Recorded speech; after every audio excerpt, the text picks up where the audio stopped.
You ever notice how some men look alive everywhere else? But the second they sit next to their woman, it's like the light inside them goes out. That's not love. That's slow death in disguise. Every guy knows this feeling, but almost no one admits it. The constant second guessing before you speak. The way you measure every word and just to avoid another argument. The silent pressure in your chest when she's right there beside you. Yet you've never felt more alone. It's not passion. It's not connection. It's prison with invisible bars. And here's the ugly truth. She didn't build that cage. You handed her the keys, not by choice, but by failing the same hidden tests over and over again. She pushes. You bend. She threatens. You beg. You think you're saving the relationship, but you're killing the attraction, one weak moment at a time. Now let me tell you why this matters. Women don't stop testing because they're cruel. They test because deep down, they need to know you're unbreakable. Not a boy pretending to be strong. A man who actually is. When you fail, a little piece of her respect dies. Fail enough. And one day you wake up realizing she doesn't see you as a man at all. But tonight, I'm going to hand you the exact words that flip this script. Words that don't just protect your backbone, they rebuild it. Words she dreads, but secretly craves. Stay with me, because once you hear them, you'll never see her games the same way again. Most men don't realize when the shift happens. In the beginning, you walk into the relationship with shoulders back, full of life. You laugh loud. You say what you think. You move like a man who knows his own worth. But slowly, piece by piece, that version of you gets stripped away. 6 months in, you're asking if it's okay to see your own friends. A year in, you're apologizing for things that don't even need apologies. 2 years in, you can't remember the last time you felt free. She hasn't just changed the rules, she's rewritten who you are. And the cruelest part, you believe this is normal. You convince yourself that walking on eggshells is what being a good partner looks like.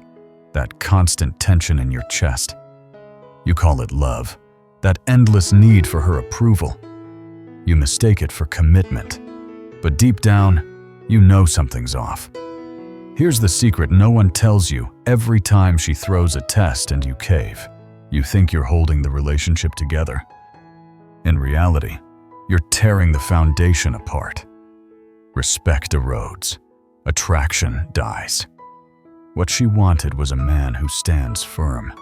What you gave her was a man who bends until he breaks. And she sees it. You can tell by the way her eyes shift. At first, she looked at you like you were rare. Over time, it changes. She looks through you, like you're just background furniture. Useful, but invisible. The more she crowns herself in control, the smaller you become in her eyes. Until one day, she doesn't see a partner. She sees a servant. But here's the paradox. She doesn't even like the throne she built. She wanted to test your strength, not rule over weakness. And now that she has all the power, she feels nothing but emptiness. That emptiness doesn't just kill her attraction, it kills her respect. This is why so many men feel trapped in silent misery. They believe they're doing the right thing by pleasing her, not realizing the very thing they think keeps her is what pushes her away. So how do you break this cycle? How do you stop being the man who bends until he snaps? The answer isn't louder arguments, bigger promises, or desperate attempts to prove your love. The answer is words, not just any words, the kind that hit so deep. They shake her perception of you to the core. Let's start with the first one, the line that cuts through every ego. No matter how inflated you're ordinary, you don't say it with anger. You don't spit it like an insult. You deliver it calm, matter of fact, almost bored. When we met, I thought you were different.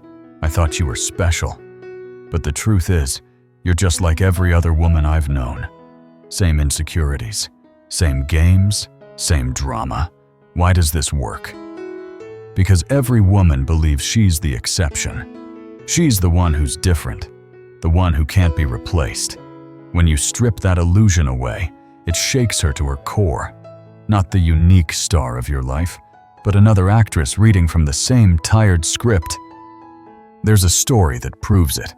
A couple was arguing outside a restaurant. She shouted about how he didn't value her uniqueness, how he couldn't see how special she was. And he, calm as stone, looked at her and said, "Special. You're saying the exact same things my ex said, word for word. It's like you all share the same playbook." She froze, not quiet, silent, because in that moment, her self-image cracked. She wasn't the heroine of her own movie. She was a background character in someone else's. Here's the truth: when you remove the illusion of exceptionality, everything changes. She can't hide behind the fantasy that she's one of a kind. She sees herself the way you see her: predictable, replaceable, ordinary. And while that may sound cruel, it's the exact shock that resets the balance. This is the first weapon, and it works because it forces her to confront a reality she's been avoiding. But it's only the beginning, because there's another move even more devastating. One that doesn't just challenge her ego, but flips the entire game she's been playing, and that's indifference to her leaving. Indifference. That single shift flips the game on its head. Every threat she makes, every dramatic exit she stages, rests on one assumption: that you're terrified of losing her. She believes you'll beg, chase, and cling the moment she hints at leaving. But when you don't, her entire reality cracks. Picture this: she yells, "I'm done. I'm leaving." Instead of panicking, you calmly open the door. "If that's what you want, go ahead." She says, "I need space." You shrug. "Take all the time you need. I've got other plans anyway." She mentions her ex is texting her. You smirk. "That's nice. Maybe you two can work things out." Not fear, not pleading, just indifference. Not the desperate man she expected, but the man who shows he was never chained to her approval in the first place. There's a real story like this. A woman pulled the classic move I think we should see other people. She wanted him to fight, to prove he cared. Instead, he leaned back and said, "That's a great idea. There's someone I've been wanting to ask out. Thanks for making this easy." She stammered. She tried to backpedal. "I didn't mean it like that. I was just testing if you cared." But it was too late. The power flipped in one sentence. Why does indifference cut so deep? Because every threat she makes is a bluff. And a bluff only works if you're scared to lose. The moment you show not just acceptance, but preference for her leaving, the game is over. She thought she was holding the winning hand. You revealed you weren't even playing her game. This is the paradox men miss. You think clinging saves the relationship. In truth, indifference is what makes her see you again. Because now she realizes you don't need her, and that's exactly what forces her to want you. The second weapon is more than a phrase. It's a mindset. A man who isn't afraid to lose can never be controlled. And once she sees that, everything changes. But there's still one card left to play. The one she believes is untouchable. The one she thinks makes her irreplaceable. And that's her sexuality. If indifference rattles her sense of power, this next move detonates her deepest fear. Every woman carries one unspoken belief. Her sexuality is her trump card. It's the ace she thinks will always keep her irreplaceable. The secret weapon she believes no man can dismiss. But what happens when you treat that superpower like it's nothing special? What happens when you call out the truth she prays no one ever says? You don't do it with cruelty. You don't spit it out in anger. You drop it like a passing thought, almost casual. Honestly, the physical side of our relationship has always been just okay. I've had much stronger connections before, but that's fine. Not everyone can be exceptional in that area. Then you move on, as if you just commented on the weather. Not a goddess in the bedroom, but another person who isn't nearly as unique as she imagined. The impact is nuclear. She won't scream right away. She won't fight. She'll go quiet, because her mind is processing what just happened. You just stripped away the identity she relied on most. You just told her the weapon she thought was a gun is really a toy. And here's why it sticks. A woman can rationalize insults about her attitude. She can deflect comments about her personality. But sexuality, that cuts straight to the core. Because deep down, every woman fears she might be ordinary in bed. And when you say it out loud, that fear becomes real. This is not about humiliation. This is about balance. When she has used manipulation, threats, and emotional games to control you, this resets the scale. It reminds her that intimacy isn't a throne she sits on to rule over you. It's supposed to be connection, not control. The third weapon is devastating because it touches the one area she thought was untouchable. And once you've shown her even that card doesn't control you, the crown she built for herself begins to crack. But we're not done yet. Because there's another game she loves to play, one that makes men feel like they'll never measure up. And once you know how to flip it, the script writes itself in your favor. If her body isn't enough to control you, she'll reach for another weapon. Comparison. Few things cut a man deeper than being told he's not as good as someone else. She'll bring up her friend's boyfriend who buys gifts. She'll mention the couple on Instagram who look happier. She'll imply that you're falling short without ever saying it outright. Most men panic here. They try harder. They spend more money. They bend themselves into knots to compete with ghosts. But here's the twist. Comparison only works one way. She assumes you'll never flip it back on her. That's why it hits so hard when you do. Imagine saying this with calm certainty. Funny thing, Jake's girlfriend never complains about his guys' nights. Sarah doesn't threaten to leave when she doesn't get her way. Maybe I chose the wrong type of woman. Silence. Instant silence. Because the mirror turns. And now she sees she doesn't measure up. Not you chasing her ideal, but her realizing she's the one who falls short. But comparison is only one piece of the puzzle. The real breaker is the agreement method. She says, "Maybe I should find someone who appreciates me." The weak man begs, "No, baby, I appreciate you. Please don't go." The strong man nods. "You're right. You deserve someone who makes you happy. And clearly, that's not me. I'll help you pack." She says, "You're not a real man." You agree. Exactly. A real man wouldn't put up with this behavior. "Thanks for pointing it out." She says, "The spark is gone." You respond, "I've felt the same. We should probably end this before we waste more time." Do you see what happens? The test collapses. She threw a punch expecting resistance, and instead, you stepped aside. She falls face first into her own momentum. This is why the agreement method is lethal. It doesn't meet her fire with fire. It smothers the flame by refusing to fuel it. And once she realizes her usual tricks don't work, the power balance shifts instantly. Nothing unsettles a woman more than seeing the man she thought she broke, thriving without her. She expects her absence to crush you. She imagines you lying awake, replaying every memory, desperate to get her back. But when the opposite happens, when you glow brighter without her, that's when her world starts to crumble. She walks out expecting punishment. Instead, you treat it like a vacation. She thought she was the sun holding your universe together. You show her she was just clouds blocking your light. And the moment you remove the clouds, the sun shines again brighter than ever. This isn't theory. It's a pattern so predictable it feels like science. She storms off, certain you'll chase. You don't.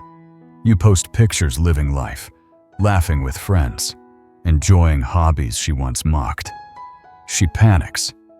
Suddenly, there's an emergency only you can solve. You ignore it. She shows up to grab things she doesn't actually need. You stay polite, but distant.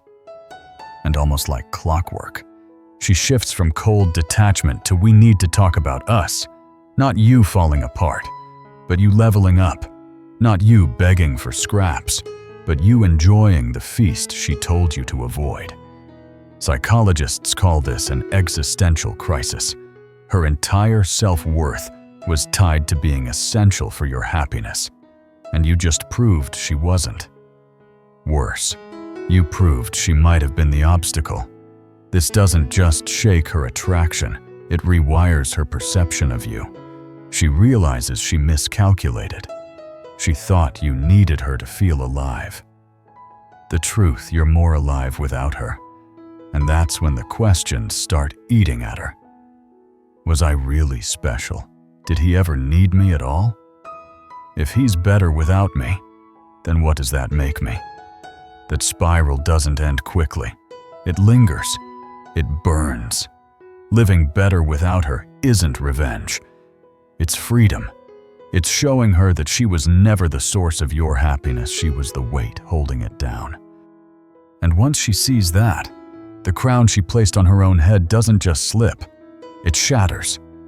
But to understand why this works so perfectly, you need to see the truth behind her games. The tests, the drama, the chaos. None of it is random. It's instinct. And once you understand that, everything about her behavior makes sense. The chaos she creates isn't always calculated. It's instinct, just like a bird builds a nest without ever reading a manual, or a spider spins a web without anyone teaching it. Women test men the same way, not because they're cruel, because it's wired into them. Think of it like this. A scorpion stings because that's what scorpions do. You don't blame the scorpion. You avoid the sting. Women test because that's what women do. The mistake men make is taking it personally, or worse, failing every test and thinking they're doing the right thing. But here's the twist. Unlike the scorpion, women actually want you to pass. Every outburst, every manipulation, every cold shoulder is secretly a plea. Not, please let me win, but please show me you're strong enough that I don't have to be. She doesn't want to rule. She wants to respect. There was a study in Stockholm that proves this point. Couples were monitored during conflict. The men who stayed calm, unshaken, saw their partner's stress hormones drop faster than the men who rushed to comfort or defend. Her body literally relaxed when he refused to be pulled into the storm. Biology rewarded stability, not panic. This is why emotional indifference is magnetic. She doesn't need a man who collapses when she explodes. She needs the man who stands firm, unshaken, no matter how loud the chaos gets. Because when he doesn't break, she finally feels safe enough to. And that's the core of attraction. The man who needs less always holds the power. He doesn't seek her approval. He doesn't crave her validation. He doesn't beg for her presence. That's the man who becomes irreplaceable, because everyone else in her past needed something from her. He doesn't. So the question isn't whether she'll test you. She will. The question is whether you'll recognize the test for what it is. A chance to prove you're unshakable. Fail, and you lose her respect. Pass, and you become the anchor she's been looking for.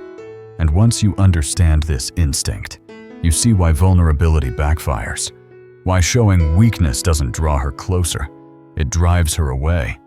And that's exactly where we're headed next. A lot of men get this part wrong. They believe vulnerability is the key to intimacy. They think if they open up about fears, insecurities, or struggles, she'll feel closer. But the opposite usually happens. She doesn't see courage in your tears. She sees weakness, not the rock she can lean on, but sand that slips through her fingers. And once that image changes, attraction drains fast. There's a story that proves it. A man confessed his depression to his girlfriend. Within 2 weeks, she was messaging her ex. Within a month, she was gone. Later, she admitted to a friend, "I just couldn't see him as a man anymore."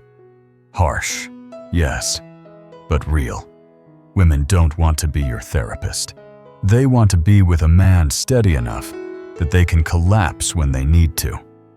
That's why emotional indifference is so powerful.